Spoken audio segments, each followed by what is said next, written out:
आदर्श प्रारूप, max weber के इस आदर्श प्रारूप को अगर हम शाब्दिक रूप से व्याख्या करें, आदर्श यानी कुछ ऐसे नियमन, कुछ ऐसी व्यवस्थाएं जो किसी घटनाओं में कॉमन देखने को मिलती है, जो किसी घटना के संपूर्ण की कुछ विशिष्टताएं, यानी पूरी घटनाओं के कुछ विशिष्ट तार्किक तथ्य हैं।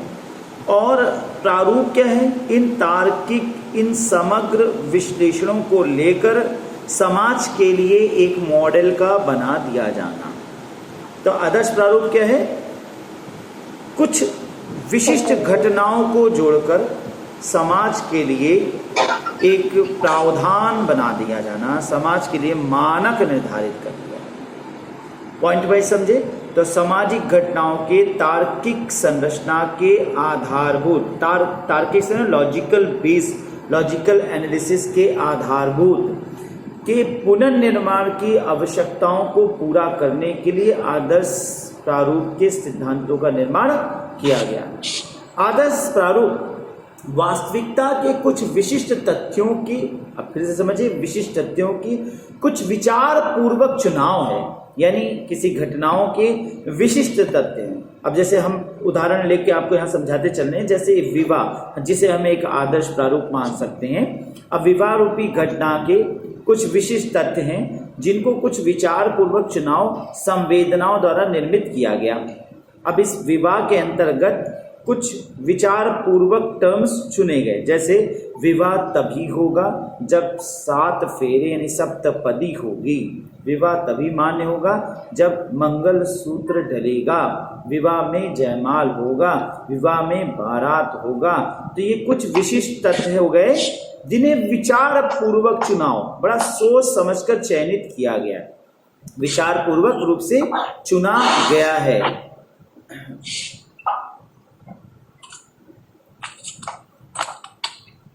सब मैरिज में जितने भी विचार पूर्वक कह सकते हैं। अब मैरिज है, मैरिज में क्या है? विशिष्ट तथ्य हो गया, विशिष्ट स्पेसिफिक फैक्ट्स हो गए। अब ये स्पेसिफिक फैक्ट्स क्या हैं? अभी मैंने गिनवाया आपको स्पेसिफिक फैक्ट्स, जैसे विवाह में सप्तपदी होगी यानी 7 फेरे होंगे, हिंदू विवाह की बात कर रहा हूँ, जिसके अंतर्गत हम बारात की व्यवस्था करेंगे, मंगलसूत्र डाला जाएगा, लावा पर चयन होगा, बहुत से ऐसे जयमाल इत्यादि, बारात वगैरह, ये सारी चीजें क्या है? विवाह के विशिष्ट तत्व हैं जिन्हें विचार पूर्वक चयनित किया गया, यानी पहले से विचार करके चयनित किया जा रहा है।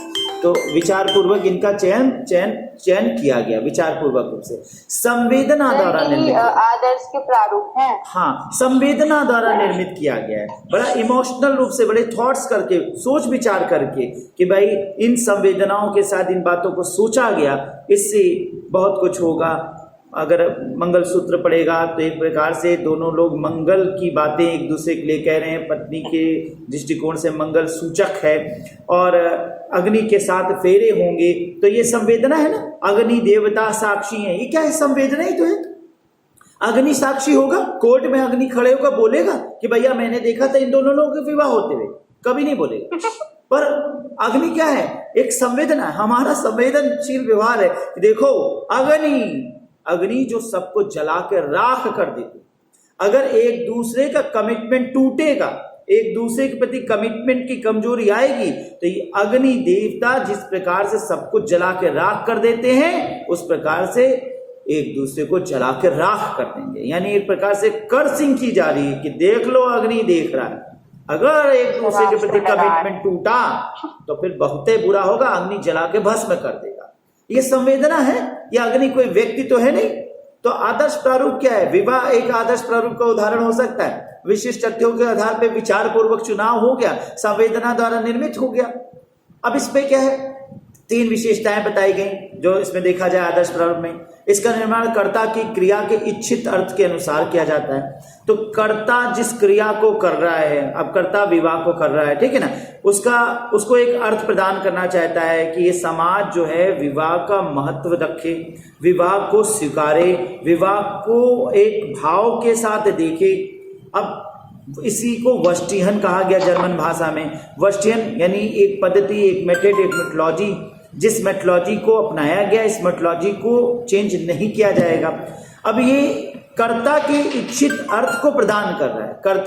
कर्ता की जो क्रिया है उसको इच्छित अर्थ प्रदान कर रहा है, मीनिंग प्रदान कर रहा है। तो विवाह जो है, विवाह एक क्रिया है कर्ता द्वारा, उसको मीनिंग प्रदान किया, मीनिंग प्रोड्यूस किया जा रहा है कि ये जो चीजें क्रिया किया जा रहा है, अग्नि के फेरे काटे जा रहे हैं, तो इसका मीनिंग समझ लीजिए, एक दूसरे के प्रति कमिटमेंट होना चाहिए। ये क्या है? कर्ता की इस मीनिंग को संवेदना के भाव के साथ प्रेरित करके एक्सप्लेन किया जा रहा है।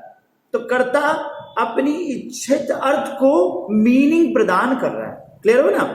ये यहां पर समझिए, ये इस पहली विशेषता हो गई। दूसरा, केवल सामाजिक क्रिया के प्रतिमान के तर्क संगत तथ्यों की व्याख्या करनी चाहिए।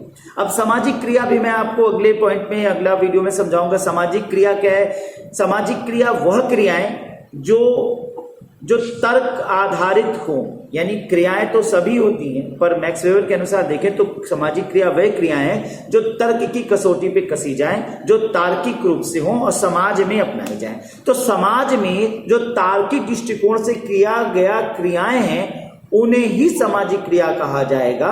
और सामाजिक क्रियाओं के प्रतिमान बनाए गए, सामाजिक क्रियाओं के मॉडल तैयार किया गया, इसी को आदर्श प्रारूप कहा गया। तो ये तर्क संगत प्रतिमान होंगे, तर्क संगत मॉडल होंगे, जो लॉजिकल है। विवाह का एक लॉजिक है, निकाह देखे तो निकाह का भी एक लॉजिक है कि कानून के तहत जो है कबूलनामा स्वीकृति होगी, तर्क संगत है, लॉजिकल है कि कबूलनामा पे स्वीकृति होगी। मेहर निश्चित किया जाएगा, क्यों? क्योंकि मुस्लिम विवाह है, तलाक बड़ा आसान है और पुरुष महिला के एक बार कबूलनामा के दस्तखत करने के उपरांत वह पुरुष को नहीं त्याग सकती, लेकिन पुरुष कभी भी उसको त्याग सकता है। ऐसी दशा में उसको मेंटेनेंस राशि तय किया जाएगा, मेहर तय हो गया। तो मेहर एक मेंटेनेंस राशि है। ये क्या है? तार्किक लॉजिकल फैक्ट है। और इस प्रकार मेहर एक प्रतिमान हो गया, निकाह एक प्रतिमान हो गया, मेहर एक निकाह की विशेषता हो गई। और ये इन विशेषताओं के आधार पर सामाजिक क्रियाएं हो रही हैं जिनका मीनिंगफुल एक्सप्रेशंस है।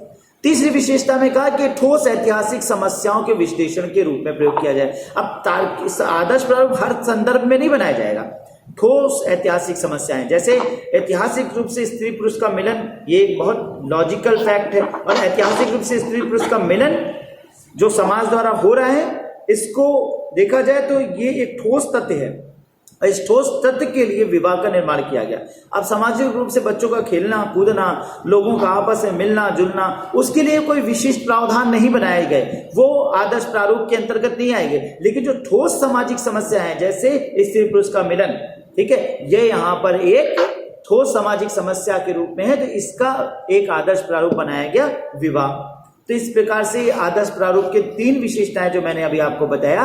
पहली बात, ये कर्ता के इच्छित अर्थों को प्रदान करता है, यानी कर्ता जैसा चाहता है उसको वो उसी के अनुरूप आदर्श क्रियाओं का निर्माण करता है, अपनी इच्छा के अनुरूप आदर्श क्रियाओं का निर्माण करता है। इसके बाद दूसरा विशेषता वो मैंने बताया कि ये सामाजिक क्रियाओं के प्रतिमानों के तर्क संगत व्याख्या है। तो जो सामाजिक क्रिया हो रही है उसका लॉजिकल एक्सप्लेनेशन किया जा रहा है, सामाजिक क्रियाओं की लॉजिकल एक्सप्लेनेशन हो रहा है। और तीसरा सभी क्रियाओं के लिए नहीं, ऐतिहासिक ठोस समस्याएं, ऐतिहासिक ठोस समस्याओं के लिए ही आदर्श प्रारूप का निर्माण किया जाता है। आदर्श प्रारूप की अवधारणा को किससे लिया? मैक्स वेबर ने दिल्थे और सिमेल से ग्रहण किया। और कहते क्या है कि आदर्श प्रारूप किसी घटना, वस्तु, वर्ण, विशेष की समस्त आवश्यक विशेषताओं का संपूर्ण अथवा लगभग संपूर्ण रूप से चित्रण को प्रस्तुत करने की विधि है।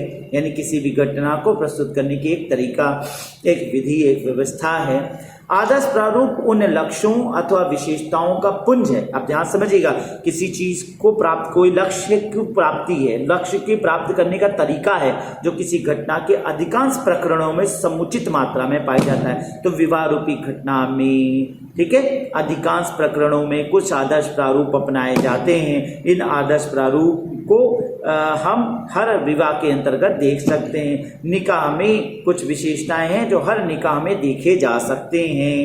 ध्यान रहे, यहाँ आदर्श प्रारूप को अच्छे बुरे के दृष्टिकोण से नहीं समझना होगा, बल्कि आदर्श प्रारूप को मानकीय अर्थ स्टैंडर्डाइजेशन मीनिंग के अनुसार समझना होगा। ये केवल शुद्ध और अमूर्त रूप को नहीं प्रकट करता, यानी यहाँ पर देखें पवित्रता अपवित्रता वाले संदर्भ नहीं है, जैसा दुर्खी में धर के संदर्भ में कहा कि पवित्र वस्तुएं ही धर्म है। यहाँ पर सही गलत ना होकर, पवित्र अवित्र ना होकर कुछ मानक हैं जो समाज ने बनाया। अब जैसे आप कहेंगे एक मुस्लिम व्यक्ति अगर हिंदू विवाह में खड़ा हो और वो ये देखे कि अग्नि के फेरे काटे जा रहे हैं, तो उसके लिए इलॉजिकल लगेगा, वो कहेगा कि इसमें कोई तर्क नहीं है। परंतु यहाँ हिंदू समाज के व्यक्ति के लिए उसका लॉजिक है, हिंदू समाज का व्यक्ति उसे लॉजिकल रूप से प्रूव करेगा। तो आदर्श प्रारूप क्या है? एक प्रकार से मानसिक संरचना। यह भी एक विशेषता निकल के आती है कि आदर्श प्रारूप क्या है? एक मेंटल एक्टिविटी है, मानसिक संरचना है, मस्तिष्क की गतिविधि पे निर्मित किया गया है। एक बार और कहूं तो आदर्श प्रारूप मनुष्य की इच्छाओं के अनुसार उसकी क्रियाओं को मीनिंग प्रदान करता है, ठोस ऐतिहासिक समस्याओं के हल के लिए बनाया जाता है, सामाजिक क्रियाओं के दृष्टिकोण से तार्किक विश्लेषण होता है, मानसिक संरचना होती है। और आदर्श प्रारूप का जो शुद्ध मीनिंग निकल के आता है, वो जो जिस मीनिंग के रूप में इसे बनाया गया जर्मन भाषा में आइडियलपस का मतलब होता है प्योर टाइप, शुद्ध प्रकार यानी जो सामाजिक रूप से, तार्किक रूप से, समग्र रूप से विश्लेषित एक तरीका बनाया गया, एक मॉडल विकसित किया गया सामाजिक अध्ययन के दृष्टिकोण से, उसे हम यहाँ पर आदर्श प्रारूप कह सकते हैं। ये है आदर्श प्रारूप मैक्स वेबर के अनुसार।